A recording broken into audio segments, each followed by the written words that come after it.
जसको जीवन सूत्रबाट सजिलै खुल्छन् कयौं अडचना, जसको बीज परेर मात्र जगमा फक्रिन्छ नौलोपना, जसको मार्ग पछ्याउँदै समयका पाङ्ग्राहरू चल्दछन्, श्रद्धा साथ बुझौं कि वृद्ध जनती जिउँदा इतिहास हुन्, श्रद्धा साथ बुझौं कि वृद्ध जनती जिउँदा इतिहास हुन्। यो हो कार्यक्रम बुढ्यौली साहित्य। आदरणीय श्रोताबिन नमस्कार।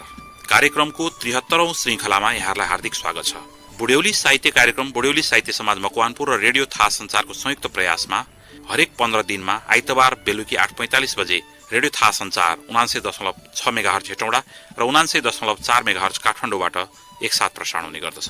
यस कार्यक्रममा हामी बुढ्यौली साहित्य विशेष वार्ता, रचना वाचन र बुढ्यौली साहित्य समाजले गरिरहेका कार्यक्रमहरूको जानकारी प्रस्तुत गर्ने गर्दछौँ।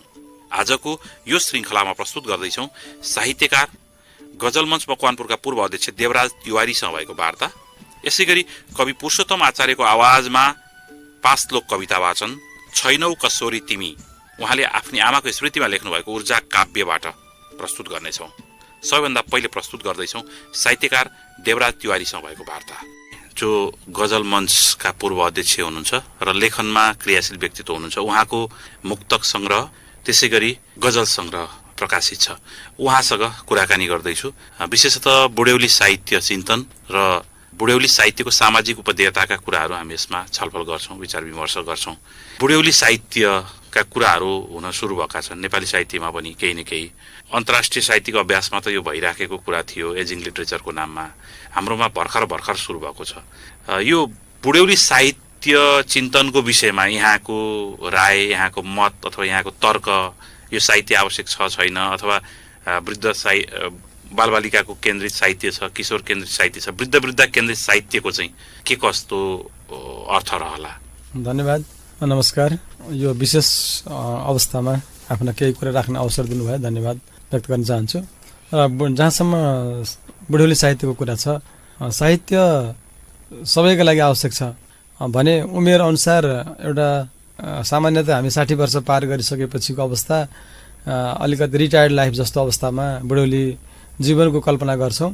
तर कतिपय मानिस उमेर छँदै बुढ्यौली जीवन बाँचिरहेका हुन्छन् भने कतिपय मानिस उमेर परिपक्व भइसक्दा पनि अझै जोसिलो जीवन बाँचिरहेका हुन्छन्। भनेपछि उमेर बुढ्यौली भन्ने चिज चाहिँ उमेरले भन्दा पनि अनुभव अथवा उहाँहरूको सोचले निर्माण गर्छ कि पक्का नै सोचले निर्माण गर्ने कुरा हो। कतिपय मानिसहरू 40-50 मै बुढ्यौलीको अनुभूति गर्छन्, कतिपय मानिस 60-65 70 मा जाँदा पनि आफूलाई जोसिलो रूपमा प्रस्तुति दिइरहेको देखिन्छ।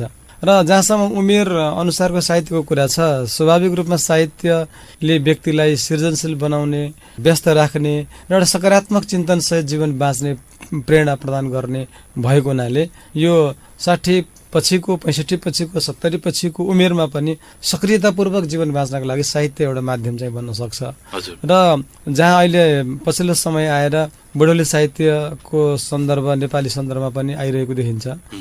चट्याङ मास्टरहरूले बुढ्यौली साहित्यको एउटा सङ्गठनात्मक रूपमा अगाडि बढाएर केन्द्रमा अगाडि बढेको देखिन्छ भने त्यसैको शाखा रूपमा हामी मकवानपुरमा पनि आरसी रिजाल सरहरू मार्फत बुढ्यौली साहित्य अगाडि बढिरहेको छ, सक्रिय रूपमा अगाडि बढेको देखिन्छ। र सामान्यतः बुढाबुढीका लागि लेखिएको साहित्य नै बुढ्यौली साहित्य हो। त्यो भर्खरकाले लेखेको साहित्य पनि बुढाबुढीको नाममा, बाआमाको नाममा, हजुरबा हजुरआमाको नाममा कसैलाई सम्बोधन गरेर उहाँको जीवनसँग साक्षात्कार गराउने उद्देश्यबाट लेखिएको साहित्य बुढ्यौली साहित्य हो भन्ने म बुझ्छु। र अब बुढ्यौली उमेरमा लाग्दै गर्दाखेरि पनि साहित्य सृजनामा लागिराख्यो भने कमसेकम त्यो पारिवारिक न्यास्रोपन हुन्छ नि, एक्लोपना हुन्छ नि, त्यसलाई पनि साहित्यले उसलाई न्यास्रोपना हुन नदिने स्थिति, एक्लोपना हुन नदिने स्थिति रहन्छ। त्यसकारण साहित्यको आवश्यकतालाई अनुभूत गर्न सकिन्छ।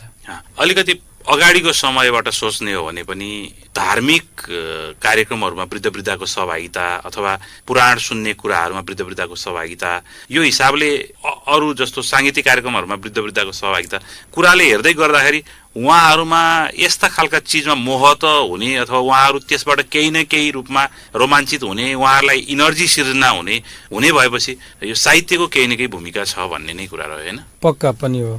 यो जस्तो अब उमेर ढल्किँदै जाँदाखेरि व्यक्तिमा एउटा आध्यात्मिक चेत आउनु छैन भन्दै पनि ईश्वरीय अस्तित्वप्रति मन ढल्किँदै जानुले मठ मन्दिरतिरका आकर्षण बढेको स्वाभाविक हो, भजनतिर होइन, तीर्थव्रततिर।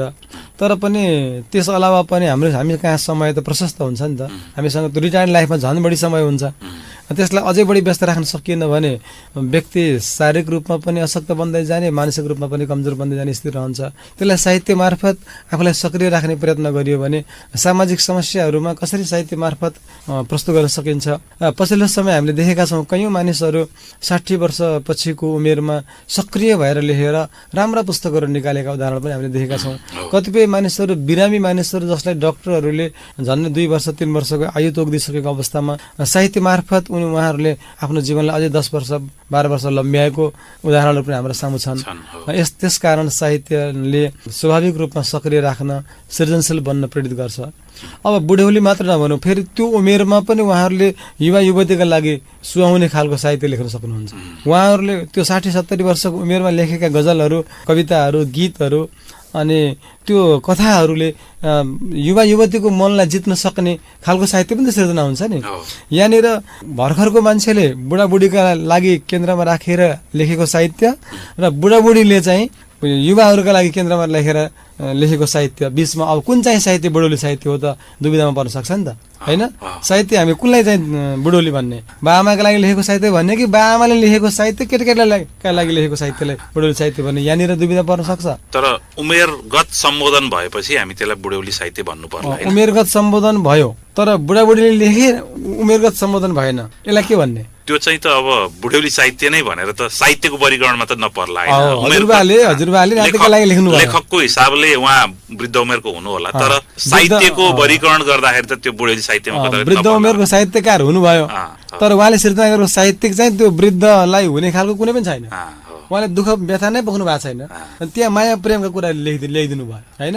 श्रृङ्गारिकता ल्याइदिनु भयो। उहाँले अहिलेको समाजलाई चाहिँ आफ्नो साहित्यमा प्रस्तुत गरिदिनु भयो भने त्यसलाई बुढौली साहित्यमा राख्ने कि नराख्ने, यहाँनिर चाहिँ दुविधा हुन्छ। करिकुलम यहाँ प्राध्यापन पेसासँग संलग्न हुनुहुन्छ, होइन? हेटौँडा स्कुल अफ म्यानेजमेन्टमा अध्यापन गरिराख्नु भएको छ, त्यस हिसाबले पनि सोध्न चाहेँ। पछिल्लो समय केही माध्यमिक तहका, आधारभूत तहका, त्यसै गरी उच्च माध्यमिक तहका विश्वविद्यालयको पाठ्यक्रममा पनि बिस्तारै वृद्ध वृद्धा केन्द्रित साहित्यलाई अथवा उमेरजन्य रूपले अलिकति प्रौढ भनौँ न वृद्धावस्थाको व्यक्तिहरूलाई सम्बोधन हुने खालका लेख रचनाहरूलाई पनि बिस्तारै समावेश हुँदै गइराखेको देखिन्छ। यो आवश्यकीय छ अथवा यसलाई अझै बढावा गर्नुपर्छ, होइन? के महसुस हुन्छ? यसलाई कसरी सम्बोधन गर्नुपर्छ? अब पाठ्यक्रम हुन त विज्ञहरूले नै बनाउनुहुन्छ, विज्ञहरूले नै बनाउनु भयो, पठाउनु भयो, त्यही हामीले पढाइराख्छौँ। तर सबै पाठ्यक्रम चित्त बुझ्दा चाहिँ छन् भनेर भन्न सक्ने स्थिति चाहिँ छैन। अहिले एक बसाइमा यसको बारेमा व्याख्या गर्नु त गाह्रो छ। तर बुढ्यौली जीवनलाई सम्बोधन गर्ने र केटाकेटीप्रति आफ्ना बुवा आमा, हजुरबुवा हजुरआमाप्रति श्रद्धा भाव पैदा गर्ने खालका साहित्यहरू चाहिँ साहित्यिक रचनाहरू सृजना समावेश गर्नुपर्ने आवश्यकता त छ त्यसमा। किनभने बुवा आमाप्रतिको जिम्मेवारी बोध नै नहुने स्थिति अहिलेको विकराल स्थिति हो। अबको समाज त्यो बाटोमा गइरहेको छ। यसमा हाम्रो चित्र त्यस्तो देखिँदै गइरहेको छ नि त। किनभने पहिला जस्तो धेरै छोराछोरी पाउने चलन पनि छैन। एउटैमा रोकिएको एउटै सन्तान पनि विदेशी नै परम्परा छ। अब विदेशी नभने त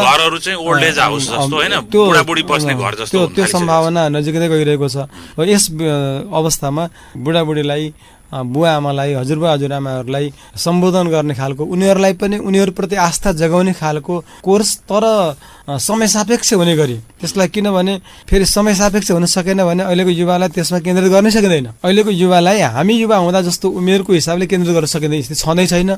त्यसलाई पनि आत्मसात गर्ने गरी कोर्स निर्माण गर्नुपर्ने आज आवश्यकता हो। हजुर, अर्को पाटो हामीले वृद्ध वृद्धालाई सम्बोधन गर्ने गरी अथवा वृद्ध वृद्धाहरू चाहिँ सामाजिक रूपमा बहिष्करणमा नपरुन्, किनारीकृत नहुन् भनेर गर्ने एउटा पाटो। अर्को कताकति वृद्ध वृद्धाहरूमा पनि केही समस्या भएर, होइन, अथवा उहाँहरू चाहिँ समाजमा नजोडिने अथवा कता कता अप्ठ्यारो वातावरण, वृद्ध वृद्धाले पनि त्यो अप्ठ्यारो वातावरण सिर्जना गर्ने कहीँ त्यस्तो पनि अवस्थाहरू देखिन्छ नि।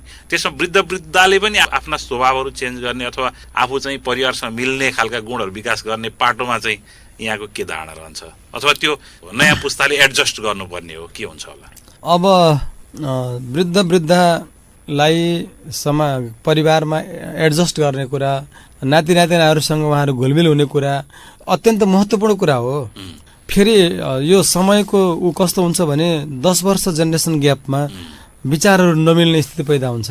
अब बाबुआमा र छोराछोरीका बिचमै केही कुराहरू मिल्दैनन् र अनि नाति नातिना र हजुरआमाको बिचमा धेरै कुरा मिल्दैन।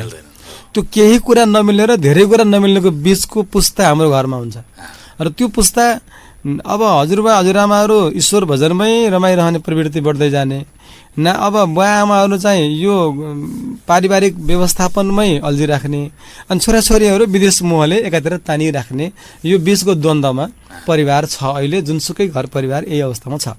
अनि त्यो बिचमा अब नातिनासँग घुलमिल हुन नसक्ने, छोराछोरीले गरिरहेको कर्मसँगै जोडिएर नजिक हुन नसक्ने अवस्थामा त्यहाँ केही तितो अनुभूति पनि हुनसक्छ। तर त्यसलाई दुइटैले सामञ्जस्य मिलाएर लानै पर्छ, किनभने हजुरबुवा हजुरआमाहरू हो अलिअलि बोलिहाल्नुहुन्छ नि भन्ने हिसाबले नातिनातिनाहरूले पनि त्यसलाई आत्मसात गर्नुपर्छ र नातिनातिनाहरूले यसरी गइरहेछन् अब हामी पनि बदलिनुपर्छ क्या हो भन्ने कुरा पनि सोच्न आवश्यक छ। उनीहरूको समयको वास्तविकता के हो अथवा उनीहरू अहिले किन यस्तो रेसमा छन् अथवा यो दौड किन छ भन्ने कुराहरूलाई पुरानो पुस्ताले पनि सम्झिदिनु सँगसँगै पुरानो पुस्ता कुन अभ्यासबाट यहाँ आइपुग्यो अथवा उहाँहरूको समय के थियो भन्ने कुरालाई बुझ्ने चाहिँ नयाँ पुस्ताले पनि गर्नुपर्छ। दुइटै पर्छ, त्यो आपसी समझदारी नै हो, त्यो समन्वयले नै चल्ने कुरा हो, कुनै पनि अहमले चल्नेवाला छैन।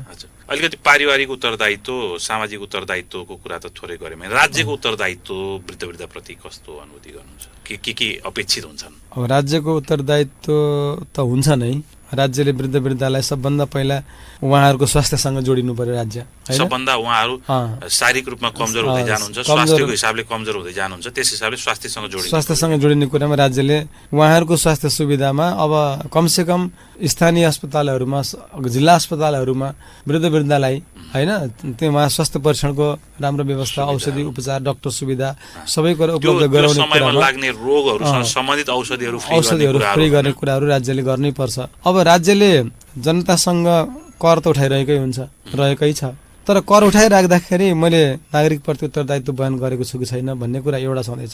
अब त्यसमा पनि अब वृद्ध जो अहिले कमाउँदैनन्, उमेर छँदा कमाए कर त तिरे नि त राज्यलाई, होइन? अब नसक्नेले तिरेन, नसक्नेले पनि यही माटोमा बसेर यही माटोलाई योगदान त दियो नि त।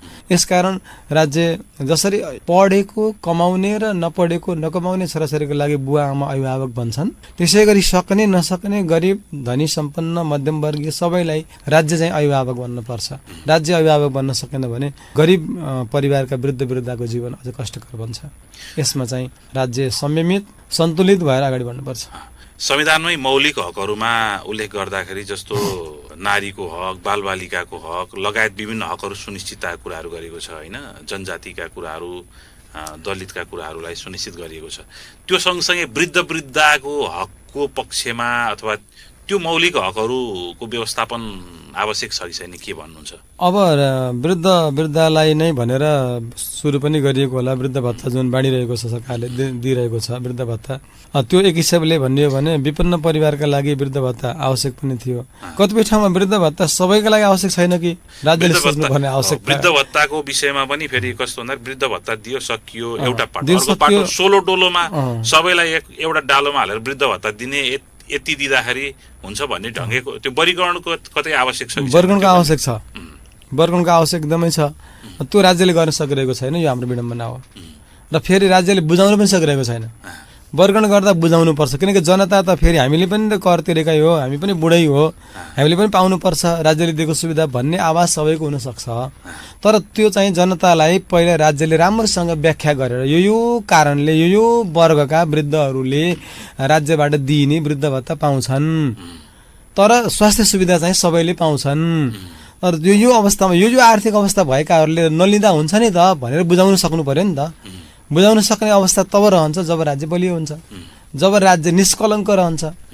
राज्य आफू पनि त इन्डेक्सहरू तयार गर्नु पर्यो, त्यसको लागि सूचकहरू बन्नु पर्यो। यो सूचक भएको चिज यो सूचक भित्र पर्दाखेरि हुने, यो सूचक भित्र पर्दा नहुने। यहाँ त कतिपय नियम कानुनहरू पनि अलि बलजफ्तीमै बन्ने, बलजफ्तीमै लागू हुने अनि अलिकति जनमानस अथवा जसले जनाधार खडा गर्यो उसको त्यसको लागू पक्षमा लागू उसको हुने पक्षमा त्यो लागू खालका हुने अवस्थाहरू छन् नि। यस्तो अवस्था छ। त्यसमा चाहिँ राज्य अलि समयमित हुनुपर्छ। किनभने अहिले समाज न घर न समाज न देश अहमले चल्छ, बस संयमले चल्छ। सही हो। यहाँको एउटा रचना सुनौ, विशेष गरी वृद्धावस्था केन्द्रित रचना रहोस् भन्ने अपेक्षा रहन्छ। म एउटा कविता पढ्छु। हजुर।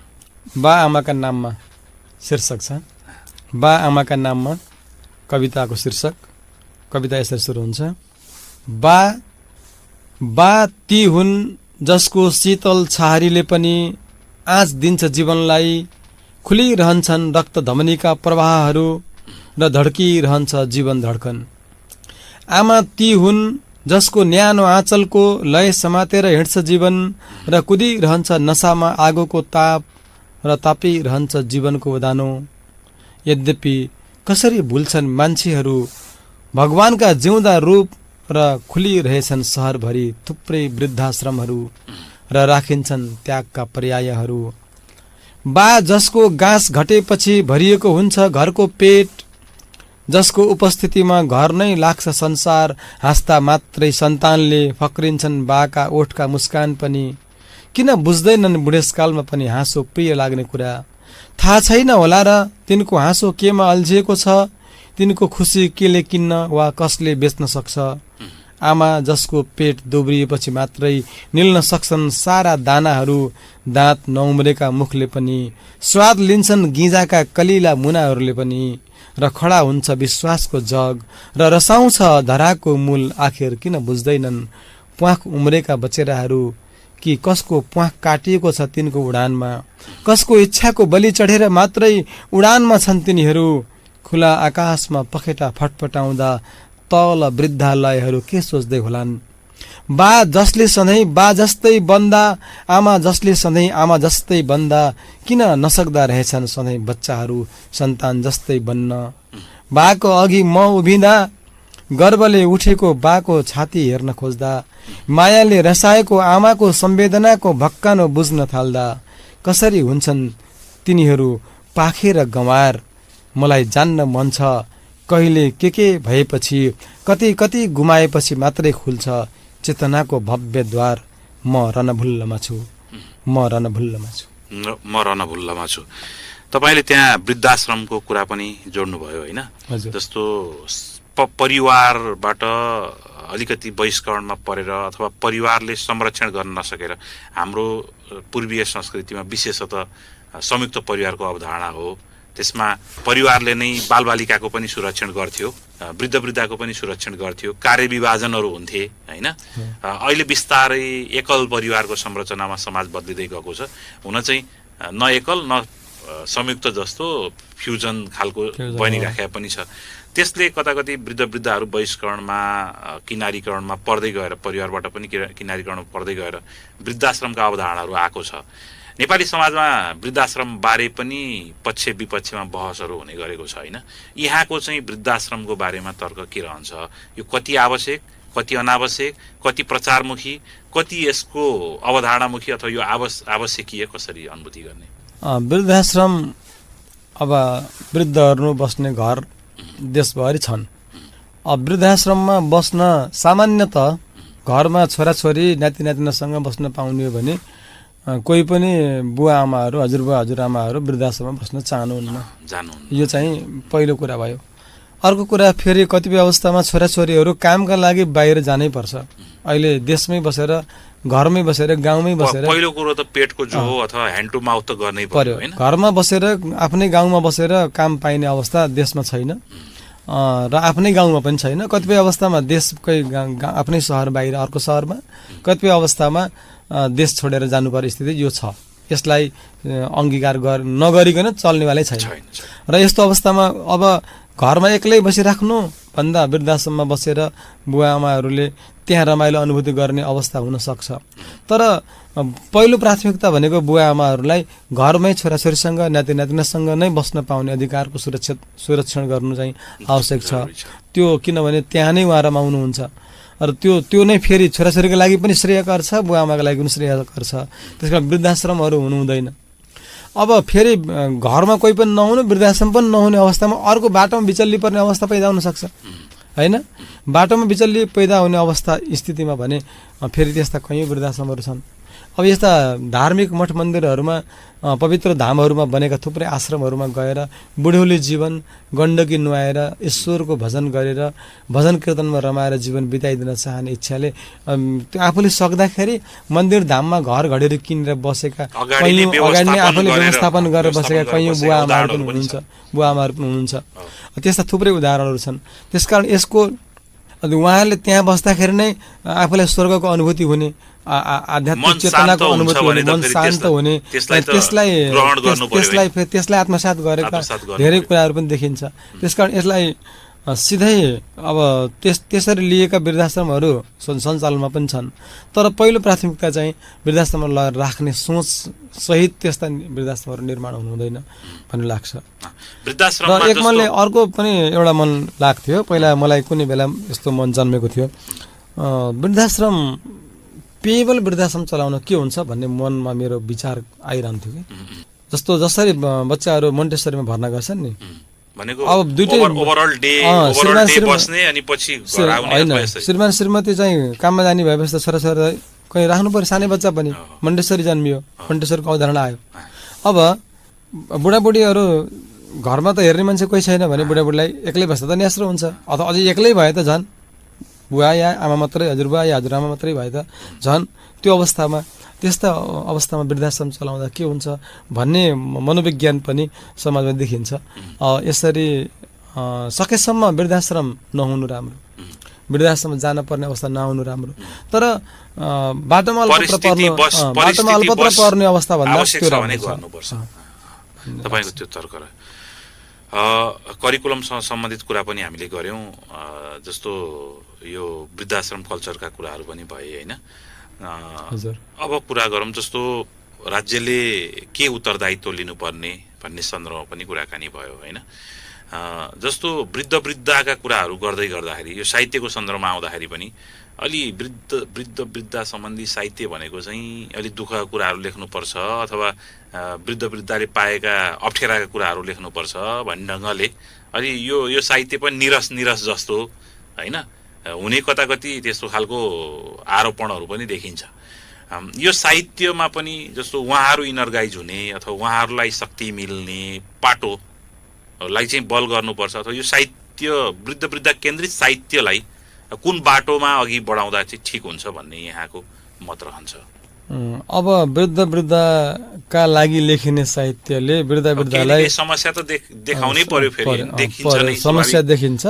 तर त्यो निराशाको चित्रण सँगसँगै त्यहाँ आशाको खोजी त गर्नै पर्छ, किनभने उहाँहरूलाई फेरि निराशामै लगियो भने उहाँहरूलाई त्यो साहित्यले ऊर्जा दिँदैन र त्यो साहित्यले कमसेकम ऊर्जा दियोस् होइन। फेरि यसको अर्थ यो होइन कि यथार्थ चित्रण नहोस्, यथार्थ चित्रण गर्दै पनि फेरि ऊर्जा दिन सकिने अवस्था पनि रहन्छ।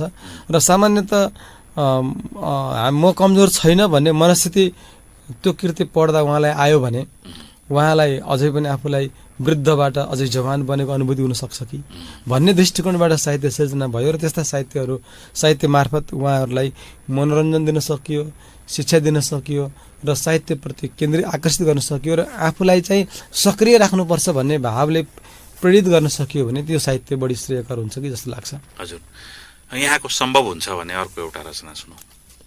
मैले यसपटक मुक्तक सुनाउँछु। हवस्, हुन्छ। दुईटा मुक्तक सुनौ। हवस्, हुन्छ। एउटा बाको नाममा, एउटा आमाको नाममा। बाको हात परेपछि शिरमा हाम्रो विश्वास जगमगाएको हो, बाको हात परेपछि शिरमा हाम्रो विश्वास जगमगाएको हो, आमाको आँचल खुलेपछि हाम्रो आकाश जगमगाएको हो। अँध्यारो मनबारीमा कसरी छरिन्छ फूलको रङ्गीन सौन्दर्य, अँध्यारो मनबारीमा कसरी छरिन्छ फूलको रङ्गीन सौन्दर्य, आशीर्वादका वचन परेपछि जीवनमा प्रकाश जगमगाएको हो। आशीर्वादको वचन परेपछि प्रकाश जगमगाएको हो। दोस्रो मुक्तक छ। आमा हाँसेको पल यो धरतीमा फूल फुलेको हुनुपर्छ, आमा हाँसेको पल यो धरतीमा फूल फुलेको हुनुपर्छ, आमाको सिर्जना पोखिएन भने आकाशले रुनुपर्छ, आमा हाँसेको पल यो धरतीमा फूल फुलेको हुनुपर्छ, आमाको सिर्जना पोखिएन भने आकाशले रुनुपर्छ। हाम्रो वरिपरि उकालो ओह्रालो, हाम्रो वरिपरि उकालो ओह्रालो आइरहन्छ जीवनमा, सङ्कटमा आशीर्वाद लिन बा आमाको पाउच हुनुपर्छ। आमा हाँसेको पल यो धरतीमा फुल फुलेको हुनुपर्छ।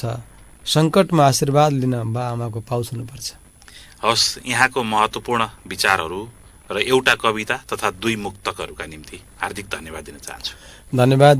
यो रेडियो थाहा सञ्चारको बुढौली साहित्य कार्यक्रम अन्तर्गत आफ्ना केही कुराहरू राख्न, बुढौली साहित्य सम्बन्धी केही अवधारणाहरू राख्न र उहाँ बुढौली साहित्यसँग जोडिएर बुढौली जीवनका लागि लेखिएका केही साहित्यिक कुराहरू पस्कने जुन मौका दिनुभयो त्यसका लागि यो सम्पूर्ण टिमलाई म हार्दिक धन्यवाद व्यक्त गर्न चाहन्छु।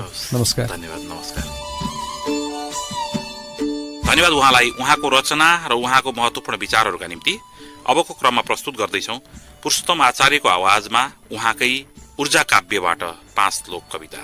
गोरेटो पनि बन्न खोज्दछ सफा तिम्रैली प्रेरणा, चौतारो अडिने सियाल भरिमा तिम्रै छ उत्प्रेरणा।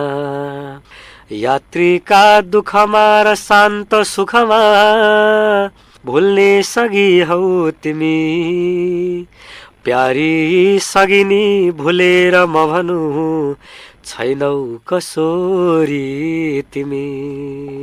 खोज्ने साहस सत्य न्याय पथमा निर्देश तिम्रै छ नि,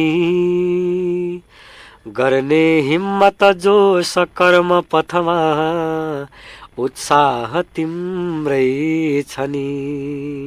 बाधा बिघ्न हटाउँदै डटिदिने त्यो आँट नै हौ तिमी, आफ्नै आँट भुलेर आज म भनु छैनौ कसोरी तिमी। मेट्छन् भोक रहस्य ज्ञान फलले तिम्रैली पोषण, छर्छन् बुद्धि विवेकै मगजमा तिम्रै उज्याला कण। भर्ने अक्षर हौ अनन्त गतिको शिक्षा र दीक्षा तिमी, शिक्षा जीवनकै भुलेर म भनु छैनौ कसोरी तिमी। पुग्छन् लडखड पाउई शिखरमा तिम्रै अखेटा चढी, उड्छन् भुरभुर स्वप्नै गगनमा तिम्रै पखेटा जडी।